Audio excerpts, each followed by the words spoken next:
Hello, my name is Wolfgang Odendahl. I'm a teacher of German as a foreign language in Taiwan and have been doing this since 1999 at different universities across the country.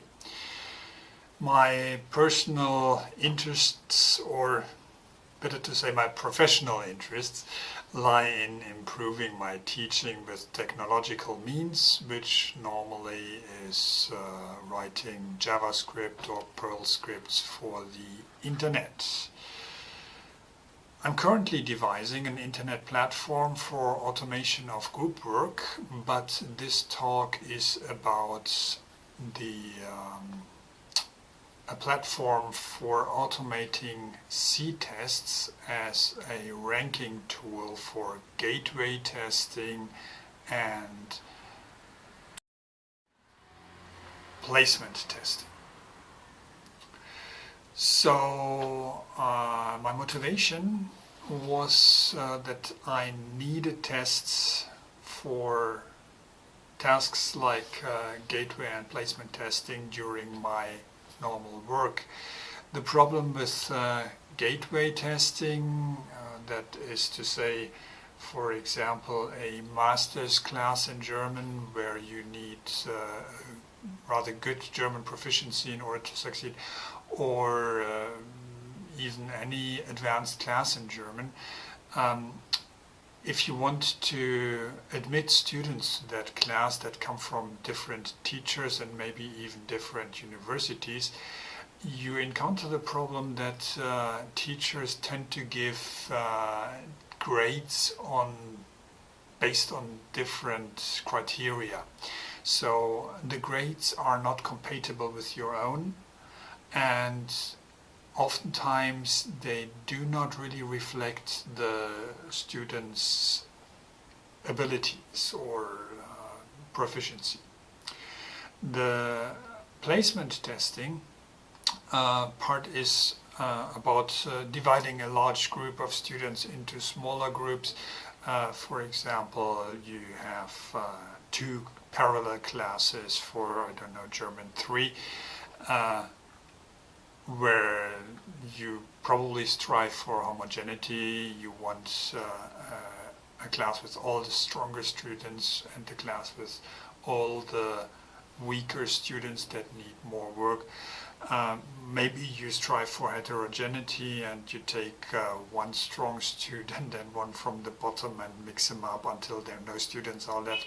But in order to do that, you need some reliable information about the state their language proficiency is in right now.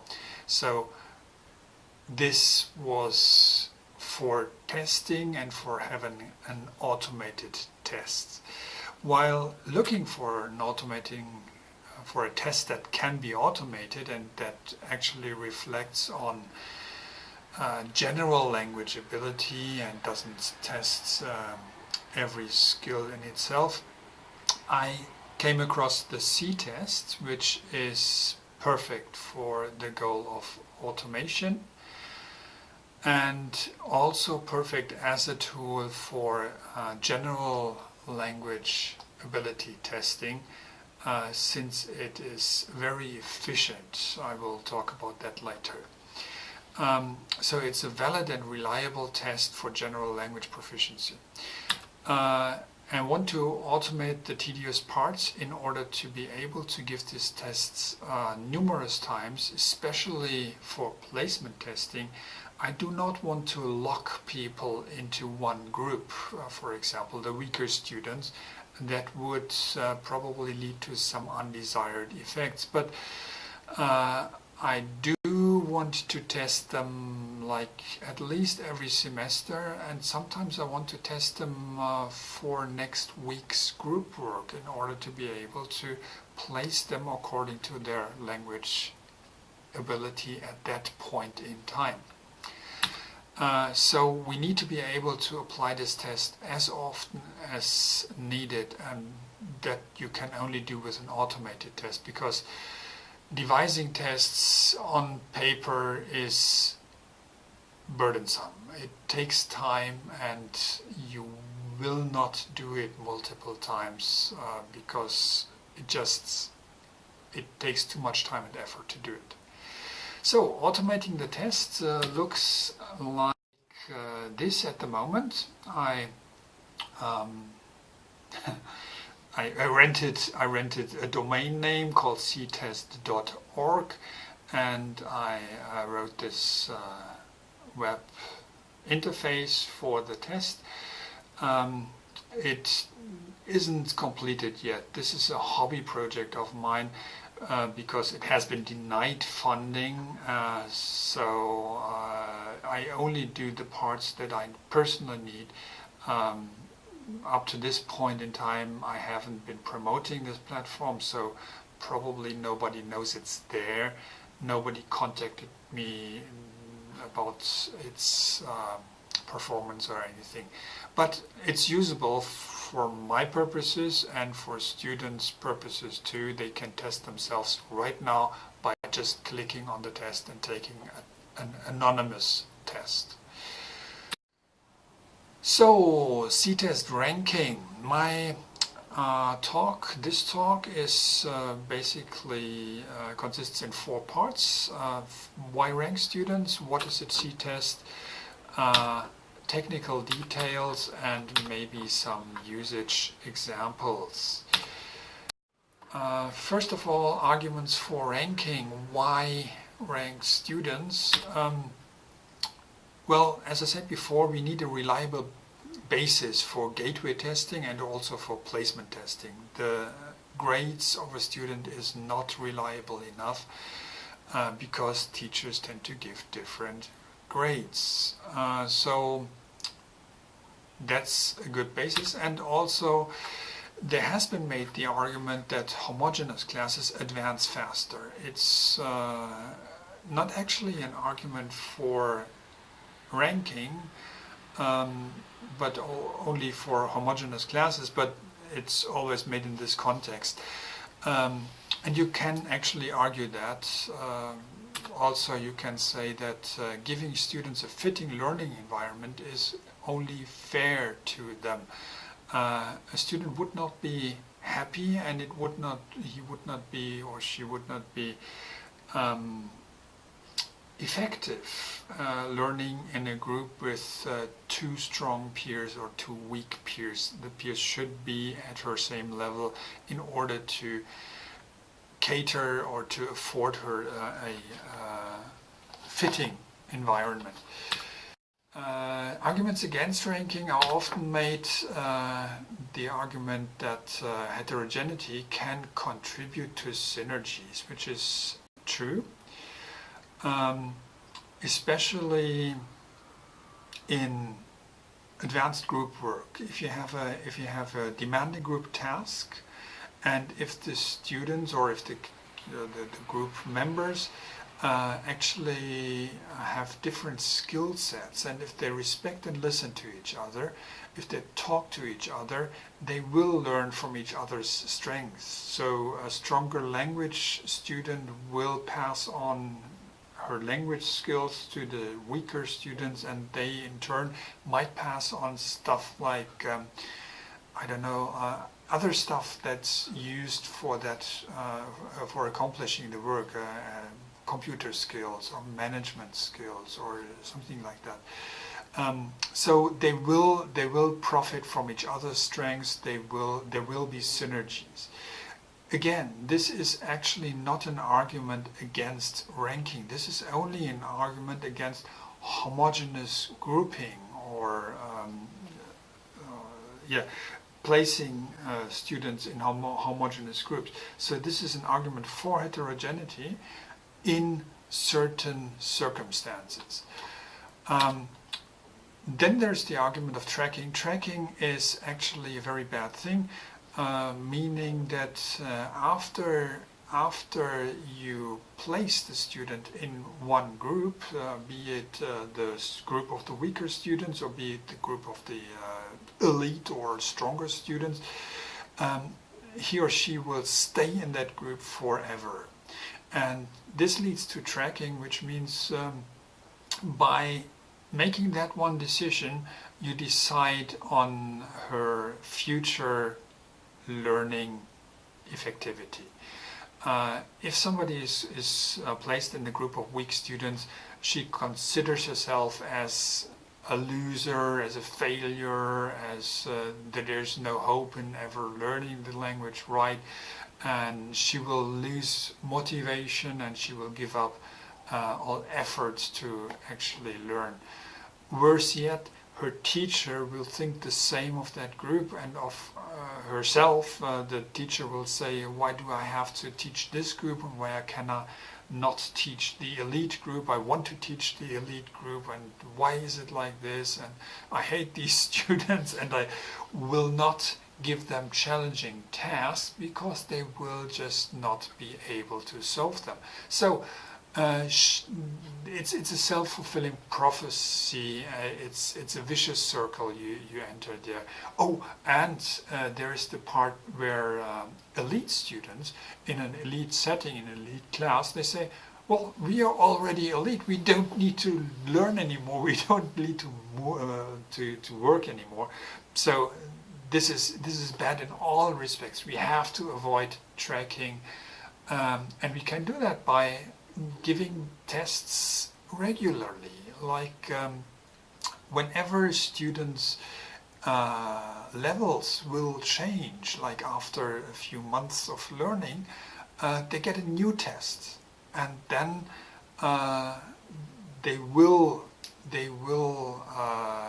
get placed in a group according to their test results, be it homogeneous or be it heterogeneous, whatever you choose to do. But in order to do it, you need to know where they stand. So testing is actually very important, and this C-test can do testing in the form of a ranking list, saying the strongest student is who and the weakest student is which one. So if we say we want a ranking list, then we need to decide on criteria. The traditional criteria are not good. We cannot say because you are 18 years old you come into German 3, or because you have learned 2 years of German you will enter German 3, or stuff like that. Just doesn't work. You need to test them. What do you need to test? You can do general language proficiency, meaning your overall score. It's not that you are especially good in writing or in reading or in any of the 4 or 5 skills, but in total, your general language proficiency would be a very good criterion to decide your placement or decide whether or not you are admitted to a class. Another criterion would be distinct language proficiency for special purposes. For example, if you have a class for German for lawyers, you want them to read law texts fluently, so you might give them a test with law or biochemistry or whatever you do. That would be distinct language proficiency for certain tasks. You can do that, but I would strongly advise general language proficiency in language classes is a very good indicator on which class they should be placed in, or if not, they should be admitted to any advanced level. We need to avoid tracking. Okay, so that was that for why ranking students, and now we come to the part where I talk about what is a C-test. Well, there is fill in the blanks test. Fill in the blanks tests have been used since the beginning of time, and they can be used for very, very different purposes. Especially good for testing grammatical phenomena. For example, the articles in German, we have der, die, das for every noun. So leave the articles blank, have the students fill in the blanks for the articles, and you know whether or not they know the articles for the nouns in that particular text. And that's a very good test, but it's limited in its purposes. Then somebody came up with the close test, which introduced a random factor. It said we will test every nth word, mostly every fifth word, by just counting the words and omitting every fifth one. We have a random aspect which adds an aspect of objectivity to this test, and which is good for general language testing, because in order to fill in that blank, a student needs to, or a candidate needs to, understand the context and has an extensive enough vocabulary in order to find the right word for that blank. So the closed test is actually quite a good approximation for general language proficiency. It has its drawbacks, mainly two. First of all, the ambiguity of the blanks. If you devise a test, if you get rid of every fifth word, you might come across a blank where different words match from syntax and semantics and grammar. You might find different words. So it would be very hard to grade that test and say this word is better than that word, or anyways you would have to do it by hand, because you cannot guess which word the students or the candidates come up with. So that's a very bad thing. The other thing is, in order to produce a meaningful number of blanks, say 100 blanks, you need a very long text. And if you have a very long text, you always run the danger that somebody in the group of candidates just doesn't respond well to that text, and then you're not testing whether or not she actually, you're not testing her language proficiency, you're testing the way she reacts to that text, and that's not what you want to test. So it's not valid. So these two things led in 1981 Klein Braley and Ulrich Raths to develop the C-test, which does not eliminate every fifth word, but every second half of every second word. By that, it is a much denser test, and it takes 5 short texts to produce 100 blanks. And by that, they eliminate the two major drawbacks.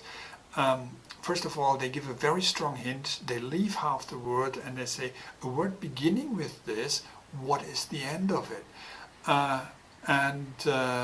This is for the ambiguity problem. The other problem being a very long text that the student might not respond well to. You replace that by 5 short texts and say, okay, this might not be for you, but the other 4 are, so we actually have some data on your language proficiency. We add a validity to the text, to the test. So that's a good thing, and it has been proven time and again to be a very good measure for general language proficiency. The C-test is a good test for that.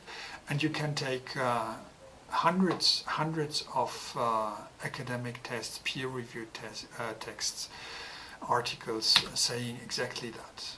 Go to Google Scholar and look it up for yourself, because if I tell you now, you won't believe me. Well, then there is the details. I won't go into that, but just be aware that we have 5 increasingly, I want to have a laser pointer here, 5 increasingly difficult texts which are content neutral, so yeah, and target group adequate. So you give a different text test, you give it different texts for students than you would give to little children or working candidates.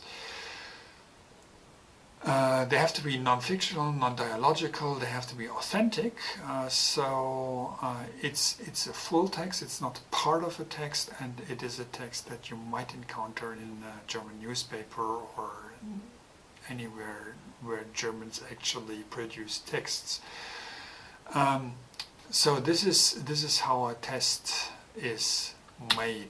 Then you have an introduction, and you eliminate every second half of every set. Look like this is a text. This is a test that has been produced by my system.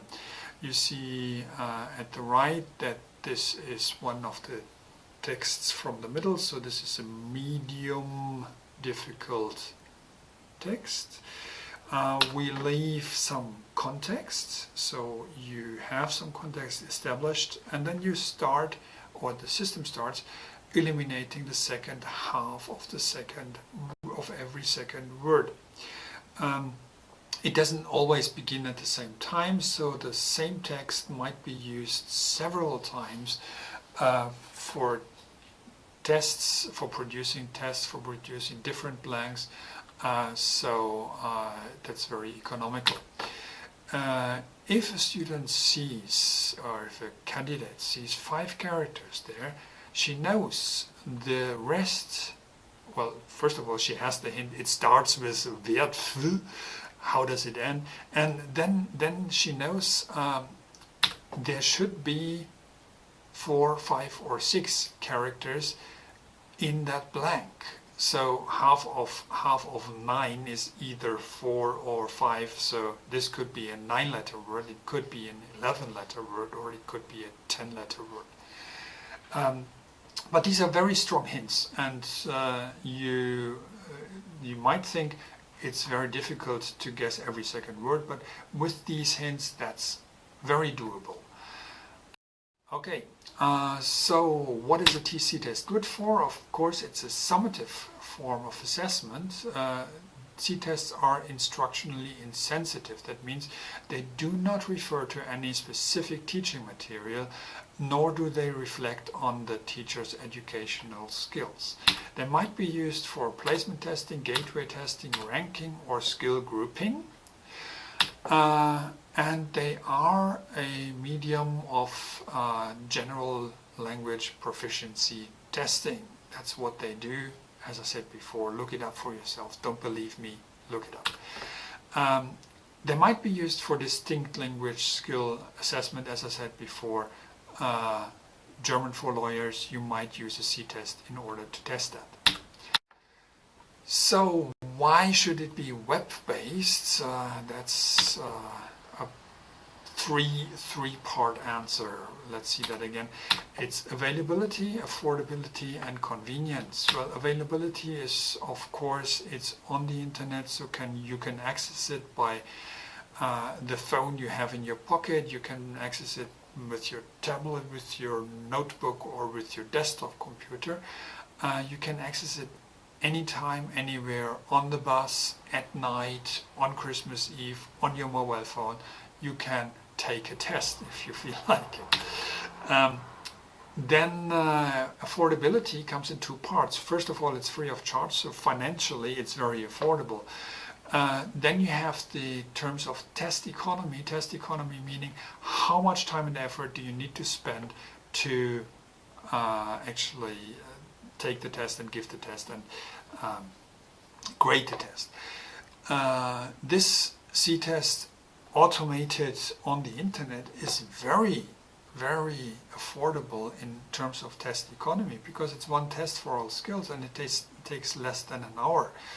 Actually, if you create a test as a teacher, it takes you all of 2 or 3 minutes to do that. You have to fill in 4 blanks and press enter. So it's very, very fast.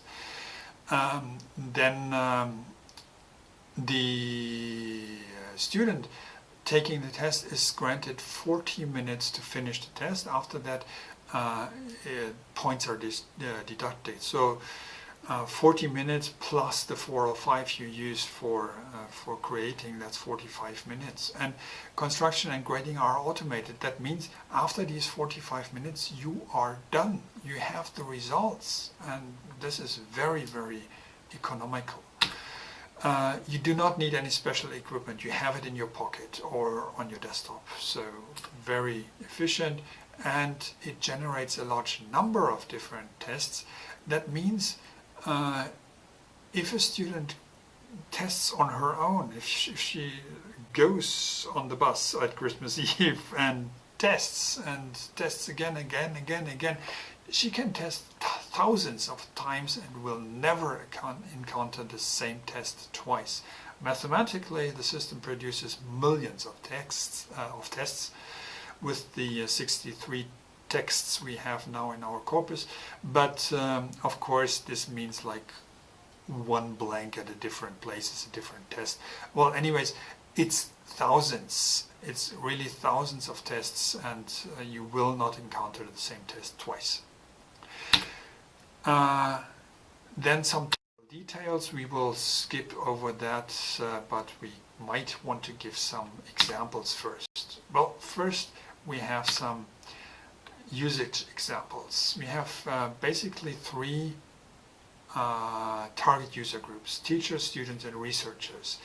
So an example for teachers would be a gateway test. One way of a teacher using this platform is giving a gateway test.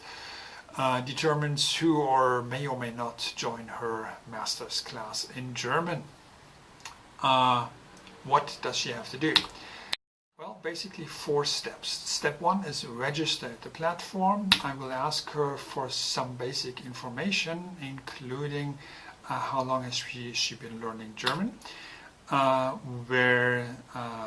when was she born approximately. We don't ask for the exact date, but having an approximate number, and which user group will she belong to. Then we ask her to accept that we will use her data for research in anonymized form, but she has to grant us access to her data, otherwise she may not register, and she has to take tests anonymously. She will not be able to give her students cumulative tests. So this is step 1, register. Step 2 is fill in 4 blanks by creating this test. We are asking for a name.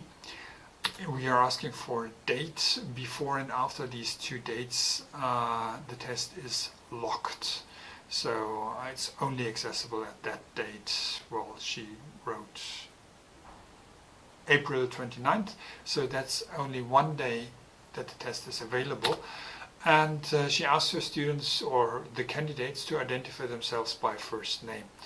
Then she assigns a password for this test to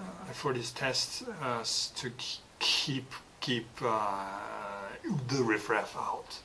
Okay, then she's done. On the day of the test, she assembles all the candidates in a computer classroom and writes the URL and the password on a blackboard. Why does she do that? Because it's a medium stakes test. Students might be inclined to cheat if they get the chance, just in order to get into that master's class. So in this case, you want them in a room and you want them supervised. Otherwise, you might just give them the test at home, and you don't need a computer classroom for it. So you assemble your students, and the students open the browser, access the tests. If the computer doesn't work, no problem, just switch to another computer. Your personal time doesn't start until you see the test. In a computer classroom, the teacher might block internet access for everything except that URL. Sorry, the teacher will say, please submit now. 40 minutes are over, the time is up. If you go over time, you will be deducted points. Please submit now. Everybody submitted? Yes, everybody done. Then we present this on the blackboard or on the screen and say, okay, now we are going to have a little break. There's coffee and cake outside. Please, students 1 through 17, stay after the break. Please come back and get some more information on your class. The others, thank you very much for coming. Help yourself to some cake and have a safe trip home. And that's it. You have taken 4 steps and you have a valid, reliable means of saying these 17 students are actually the ones I want in my master's class. They have sufficient proficiency. Of course, what you see here is not their name, but their immatriculation number. But that's according how you devise the test, how you create the test. Okay. Second user group is students. An example what a student wishes to do is she might wish to get an independent skill level evaluation. Say, for example, she wants to take the test on C1, which enables her to go to Germany for studying. To get that official test, she needs to pay several thousand Taiwan dollars. She might need to travel to the test's place. She might need to wait for the test date. Before she does that, she wants to know if she actually has a chance of passing this test. And she doesn't really believe what the grades her teacher gives her, because the teacher just likes her and might give her too good a grade. So she wants to get an independent evaluation. How does she do that? 3 steps. She goes to the platform and presses tests. She does not fill in information because she doesn't need any tracking or anything. She just wants this one evaluation. She takes the test and submits the test, and that's it. That's all there is to it. She gets her results saying she took 4 minutes and 23 seconds for a 40-minute test. She got 93 points in the test, which is incredibly high.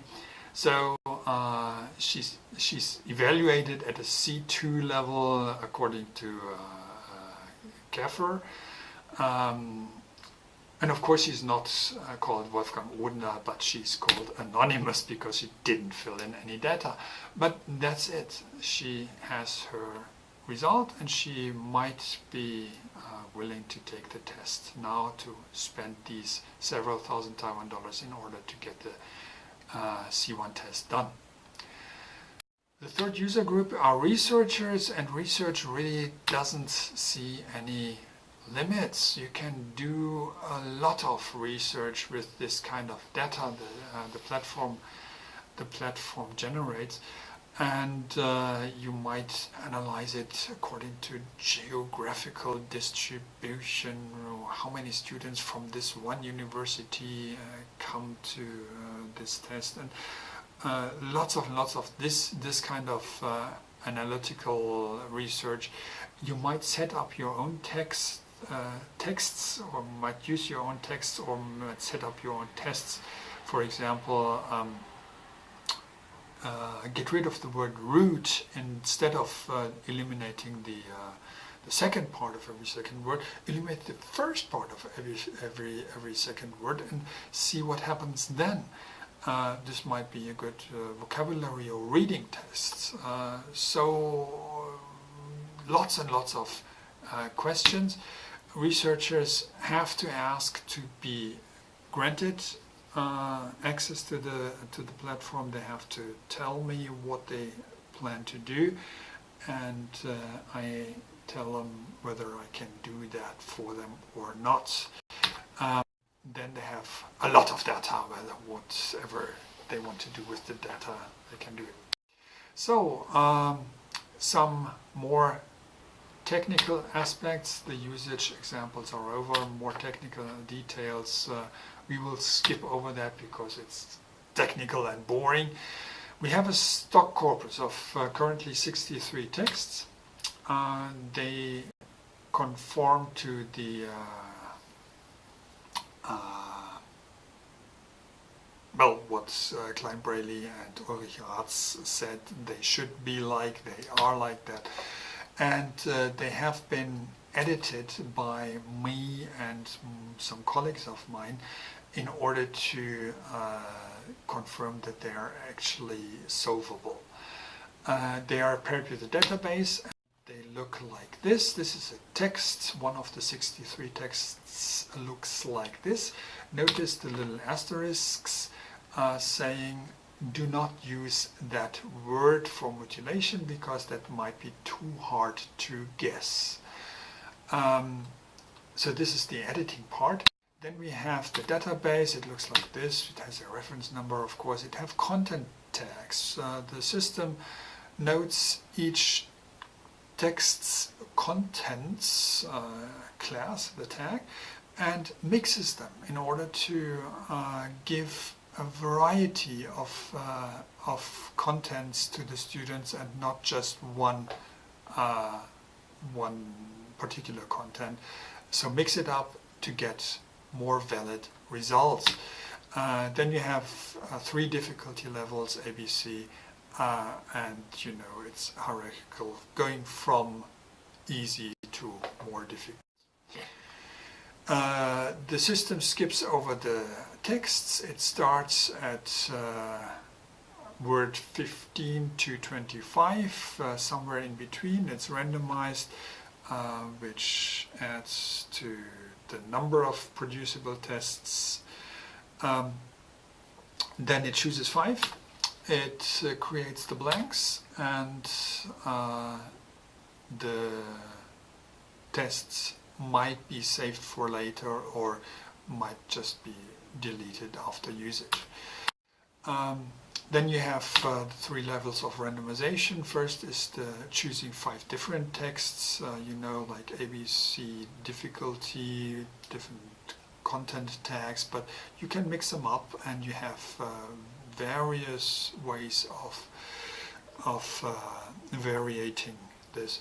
Then you have a randomized combination of these texts, and you have randomized starting points for mutilation, as I said before.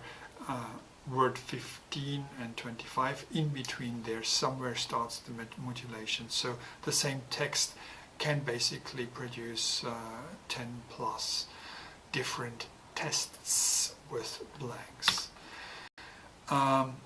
Were some technical details. Now in summary, the C-test is a reliable tool to evaluate general language skill. Knowing the skill level allows for meaningful grouping, including planned heterogeneity. You cannot plan a heterogeneous group without knowing where the actual level your students are at. And ranking and grouping does not equal tracking. On the contrary, if you test multiple times, then you actually counter tracking. You actually actively remix the groups of students.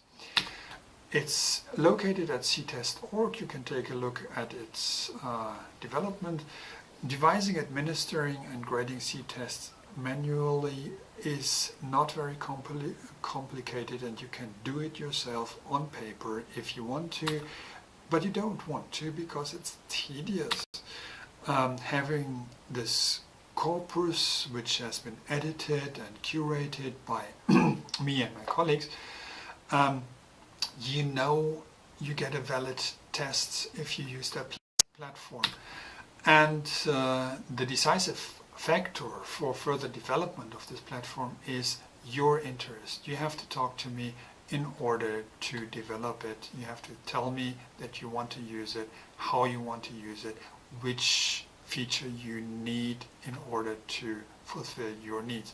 This platform fulfills my needs right now because, as I said in the beginning, it's my hobby. So thank you for watching this lengthy presentation, and if you want, get in contact with me. Thank you.